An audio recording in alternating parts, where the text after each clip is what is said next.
Welcome back to the Paul Town Podcast. I'm reporting in live from Lucas' room. It's been a minute. It's been a minute for sure. I actually had a good amount of this recorded already, but I lost it after microwaving my hard drive when I heard a knock at the door, thinking it was individuals, fluorescent individuals from a certain three-letter government agency. Ended up just being the mailman, but you can never be too careful. And then I had I was at Jewish summer camp for a couple weeks. You know, I've been busy. It's been a busy month. Stoner, John Williams' 1965 novel. I've been trying to find a copy of this for a minute now. I went to the local used bookstore and asked the teenager working there. I asked him, I'm like, "Do you guys have a copy of Stoner?" And he looked at me confused, bewildered. Probably thought I was talking about weed. Wanted to fucking roundhouse kick him through the window, man. Wanted to leg drop him from the fucking bookshelves. Hit him with a pile driver. But instead they told me that, no, they didn't have any more copies of Moby Dick from when I last asked, which was yesterday. Stoner's a powerful book. A book about a man accomplished some stuff, but not everything he wanted. Left this world conflicted.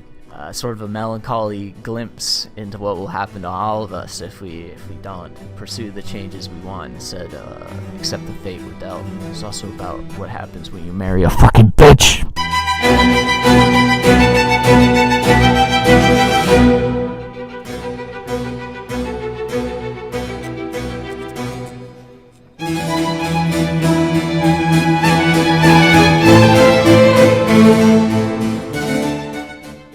Chapter 1. Edith the Bitch.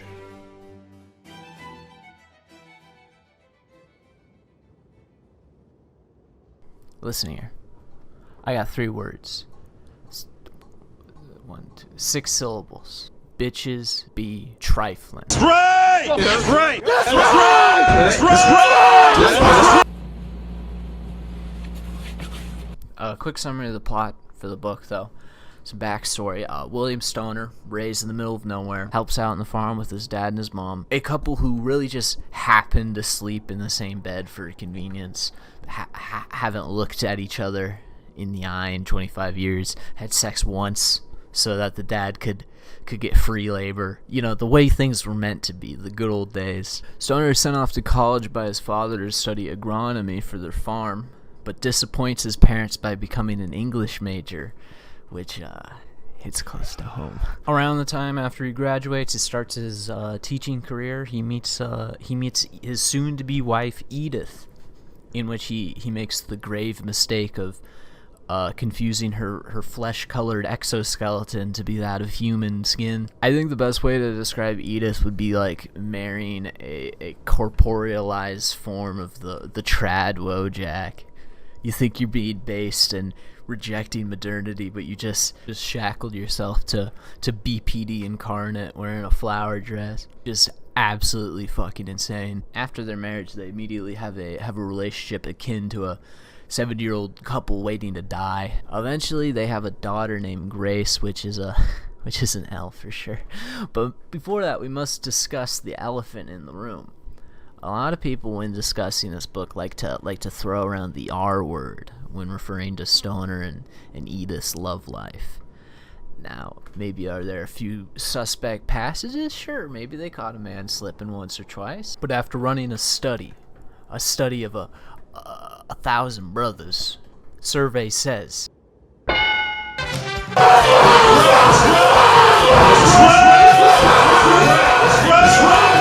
You got Edith over here sitting in fucking Lucas' room all day. Listen, it was consensual, okay? It was consensual. Whatever.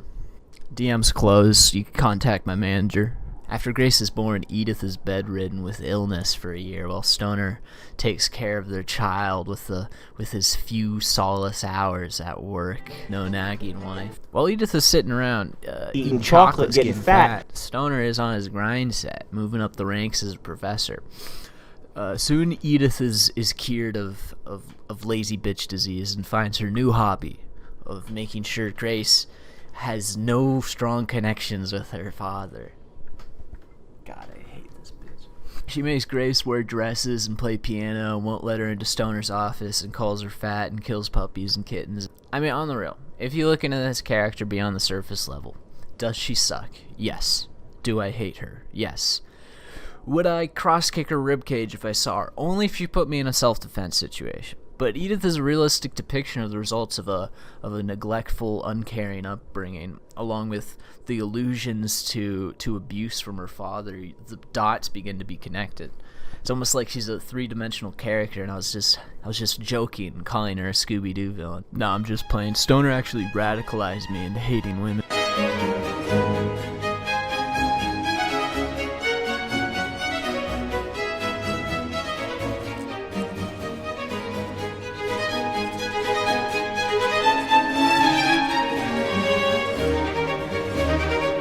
Chapter 2.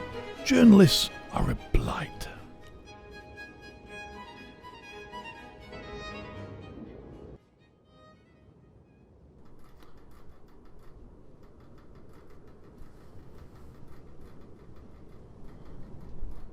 I'm waiting for my rat to be done drinking water. Listen to this guy. Do this all night, these fools. Okay. Alright, we may begin, thank you. Listen, if there's one thing you know about me, is I love journalism. These journalists, these heroes of our time. When you think of great journalists, who do you think of? You think of, you got your Hunter S. Thompsons, you got your Walter Cronkites, and of course, you have your Elaine Showalters. Classic stoner? Not so fast. It's what the people needed. Somebody needed to bring this book, take this book down. Or someone needed to bring this book that only got slightly cult following in recent years. Somebody needed to bring it down a peg, and Elaine Showalter's the one to do it. Now, who is this Elaine Showalter, this Hunter S. Thompson, this gonzo journalist bringing us the hard-hitting stories? Who is she? Now, if you were to do a quick little Wikipedia search, let's take a look at the personal life. Let's see Paul Allen's personal life section. If we take a look, we'll read over here, Showalter was disowned by her parents for marrying outside the Jewish faith. Now I'm 10% Ashkenazi, and proud of that. So I think I speak for my people. Now, some of my more anti-Semitic listeners, they may say, oh, another journalist, another powerful media Jewish figure. I think this is completely uncalled for. And I would like to go on the record that I love Israel. Now, occupied territory, listen, one man's occupied territory is another man's mine. Listen, man, we were here first. Read the Talmud. Read the Chashmud. All right, it's in the texts. You could read it. We were there first. Finders keepers. Now it's also a coincidence that her son Michael Showalter happened to be a very powerful Hollywood director and writer. Now that's also a coincidence. Stop looking into it. Don't think about it. Don't think about it like that. Okay, stop. Anti-Semitic alert. Stop thinking.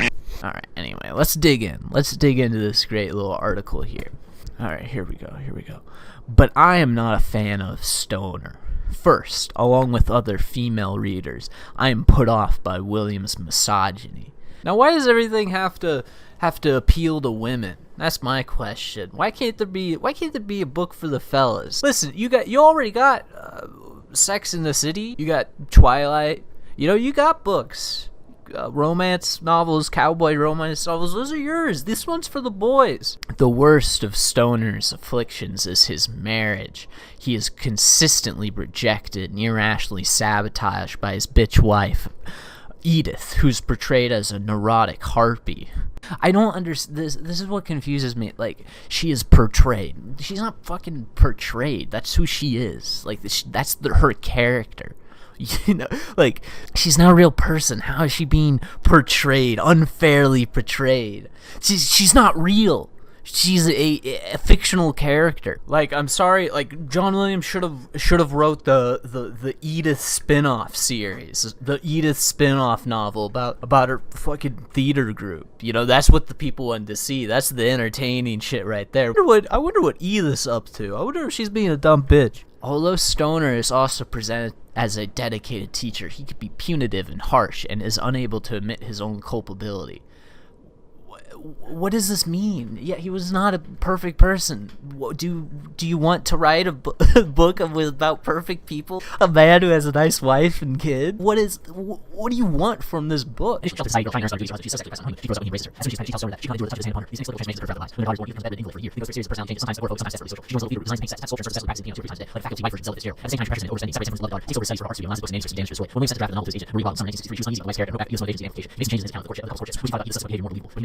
She's literally, okay, for most of this article, she's just summarizing the book. This is great journalism. She had a word count. I've done the same thing. But Williams' insistence on making Stoner a blameless martyr rather than a man with choices and denying him an ironic self-awareness about the causes of his job life. My God, dude. But Williams' insistence on making... Oh, Job, fuck. But Williams' insistence on making Stoner a blameless martyr rather than a man with choices and denying him any ironic self-awareness about the causes of his Job-like misfortunes leaves the novel far from perfect. Fucking owned. John Williams got owned, dude. I'm about to end this man's whole career.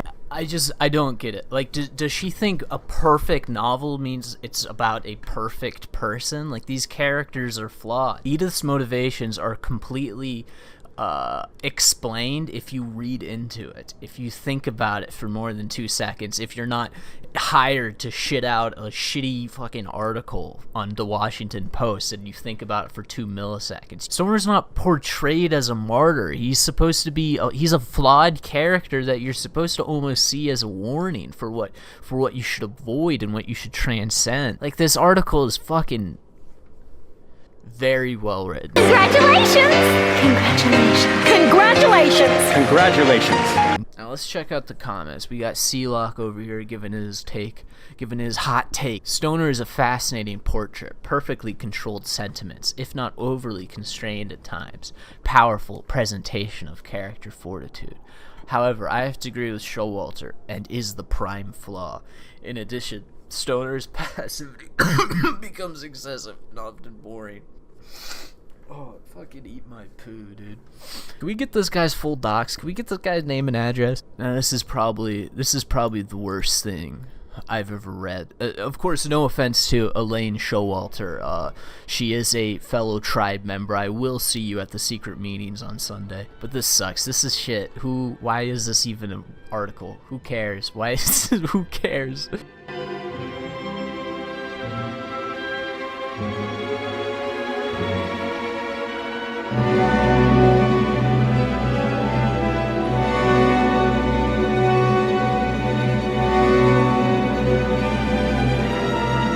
Chapter 3. Cope, Seethe, and Dilate. Alright, boys, let's get to the book. Stoner's sad. There's a lot of debate around it, but I think it's a very bleak story. You could easily read the book and come out of it thinking like, wow, this guy really got the shaft. He really got pooed on by the world. And I thought that too. And it's not a wrong way to look at it. It's very tragic to see a man pursue his passions and fail to achieve any sort of meaningful significance. But the more I think about it, the more I've come to feel contempt towards Stoner more than pity. He lets his whole life be dictated by others. He's just this passive guy with no willpower. He lets his wife fuck up his daughter, so she's a miserable alcoholic. He lets his manlet boss fuck him over and does nothing because he fears losing the wagey cagey. Stoner encapsulates the shift of mindsets that happen around this time of history. Like, Stoner's the reason today that I have to watch Sigma male red pill hypnosis on YouTube. I have to eat raw meat and butter so I don't put on the programmer socks? Why I have to sun my balls in front of a fire to boost testosterone so I don't end up getting a racially ambiguous haircut and doing the renegade on TikTok? If you think about it, Stoner is the prototype to what would become the modern man. His wife pushes all this shit into one small room, and that's his corner. That's his little corner, and he's content. I'm content with my little corner, my man cave. Oh yeah, the wife doesn't want me putting my books in the living room. Hey, she's the boss. And as frustrating as that is to read, what's so bleak about it is how easy it is to fall into that, to be stuck in this passive mindset where you're never shifting slightly could cause you to be momentarily uncomforino. I think that's why a lot of people don't understand. They don't grasp why Stoner is such a melancholy, powerful piece of literature. Like this guy I was talking to on Twitter, who ended up blocking me for no reason. I thought we were having a nice discourse between each other. But you look at this guy, and this guy, like these people don't get it. They don't see a problem with Stoner because they don't see a problem with his character. They don't grasp the nature of the book. They don't see the issue with being pushed around like this. Stoner's the proto-generation that would cause these guys' wives to put all their Funko Pops in the attic. Even with all this, I still really like Stoner as a character.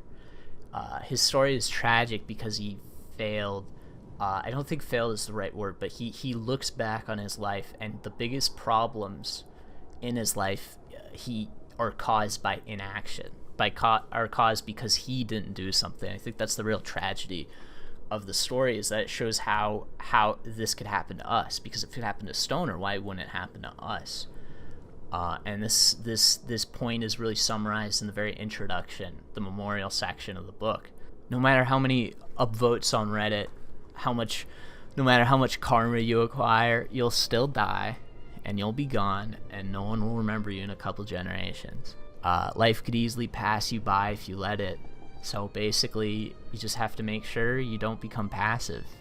Make sure you end your life with as little regret as possible. And don't let your bitch make you put all your copies of Moby Dick in storage.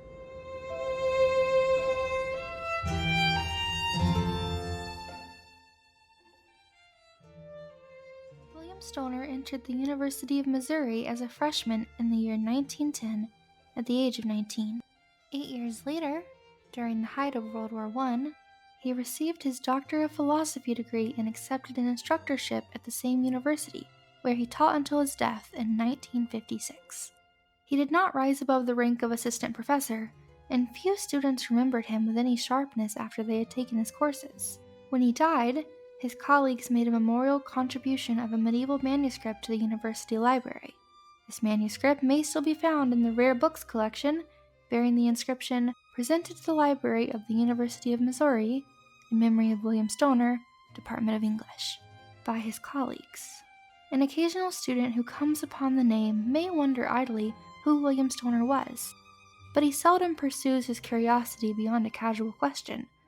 Stoner's colleagues, who held him in no particular esteem when he was alive, speak of him rarely now. To the older ones, his name is a reminder of the end that awaits them all, and to the younger ones, it is merely a sound which evokes no sense of the past, and no identity with which they can associate themselves or their careers.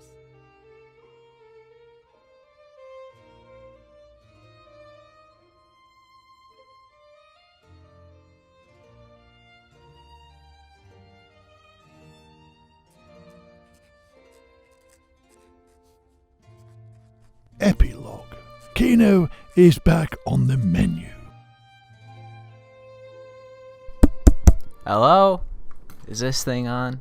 Alright, so in conclusion, if you need me to tell you to read this book, maybe it's a little too high level for you. Maybe you should go back to reading your baby books, reading your Harry Potter. Go watch your Avengers Infinite game and cry because they turned fucking Mermaid Man to fairy dust. Now for my fellow intellectuals, people who watch Sargon every day, Sargon enjoyers such as myself. My workout playlist consists of This Week in Stupid, Thunderfoot, Amazing Atheist, Bible Reloaded. Where do I work out?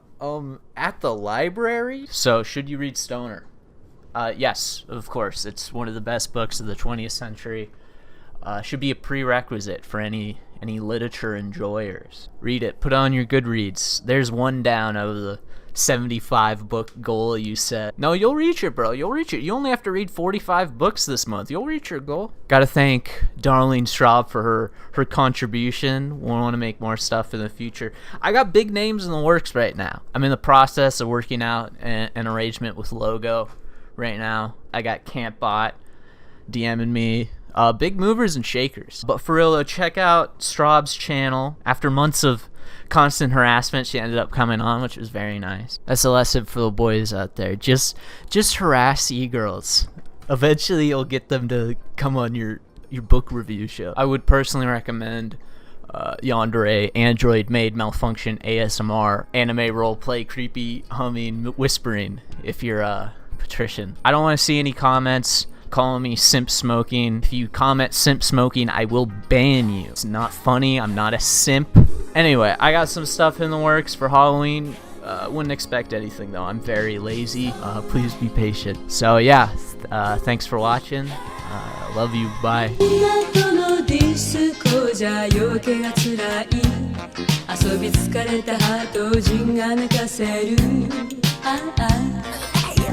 赤いパンプスかかとでリズムを跳ね上げて踊るお前が今でも見えるのさ Maria dance once again 決まりすぎてたぜ Baby to dance once again 寂しいポーズが夢が見ないのが女だなんてね